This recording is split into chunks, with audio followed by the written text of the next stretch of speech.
क्षेत्रात अक्षरशः पेव फुटलेला आहे। विद्यार्थ्यांचं आणि पालकांचं नुकसान होऊ नये त्याच्याकरता आपण विधिमंडळातही आवाज उठवला होता, परंतु या थांबता थांबेना अशी परिस्थिती आहे आणि त्याच्यामुळे काही भागामध्ये आणि विशेषत्वाने दिवा विभागामध्ये या मोठ्या प्रमाणामध्ये आहेत। यांच्यावर दंडात्मक कारवाई केली तरी देखील काही फरक पडत नाही, या शाळा चालूच राहतात। यांच्यावर गुन्हे दाखल केले तरी देखील हे बेलेबल ऑफेन्स म्हणून घेतात आणि त्यामुळे त्या शाळा तशाच चालू ठेवतात आणि बोगस पद्धतीने म्हणजे शाळा एकाच्या नावाने चालते आणि त्या विद्यार्थ्यांना दुसरीकडेच त्यांचं नोंदणी करून हे असा हातबट्ट्याचा धंदा चाललेला आहे। शिक्षण खात्यामध्ये शिक्षण क्षेत्रामध्ये असं योग्य नाही, मोठ्या प्रमाणात विद्यार्थ्यांचं नुकसान होईल आणि त्याच्यामुळे शिक्षण विभागाचे आता आयुक्त उपायुक्त पण होते,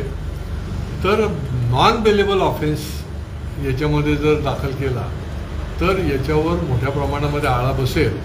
तर त्या दृष्टीने माननीय पोलीस आयुक्तांशी देखील माझी चर्चा झाली आणि आजच लॉ डिपार्टमेंट, महापालिकेचे एज्युकेशनचे उपायुक्त पवार साहेब अशी त्यांची मीटिंग होऊन नॉन बेलेबल ऑफेन्स आता या पुढच्या काळामध्ये गुन्हा दाखल करताना लावला जाईल आणि त्यामुळे तो शाळांवर योग्य पद्धतीने कारवाई करून ज्या अनधिकृत शाळा आहेत त्या मोठ्या प्रमाणामध्ये बंद होऊ शकतील। सर, पाण्याची सुद्धा समस्या, घोडबंदरवासी भरपूरसे नागरिक तुमच्याकडे आले होते, काय चर्चा झाली त्यांची आणि कशा रीतीने त्यांचं तुम्ही करणार? पाण्याच्या संबंधामध्ये आज तातडीने 20 MLD पाणी केवळ घोडबंदर करता गरजेचं आहे आणि त्याची मागणी आपण भातसामधनं आम्हाला हे पाणी मिळावं याच्याकरता आपण केली आहे।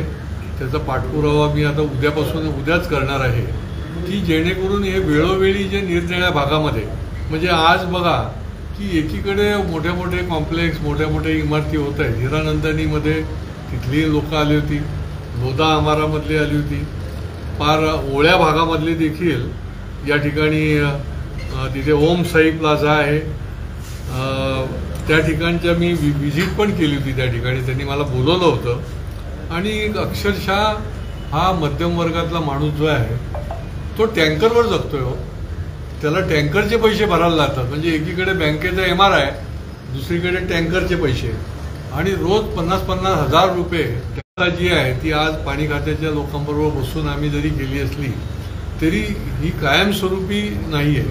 कायमस्वरूपी जर करायची असेल तर मोठ्या प्रमाणामध्ये MLD 20 MLD पाणी जे आहे ते लवकरात लवकर या ठिकाणी आणणं, तर ही मोठ्या प्रमाणात समस्या सुटेल। समस्वरूपामध्ये त्याचं वाटप व्हावं म्हणून एक बॅलन्सिंग करण्याकरता देखील त्या ठिकाणी टाकी होते आहे आणि म्हणून आज आता चरई विभाग असेल, धोबियाळी विभाग असेल, तिथलाही प्रश्न जो आहे तो त्या ठिकाणी पुढच्या आठवड्यापर्यंत सुटणार आहे।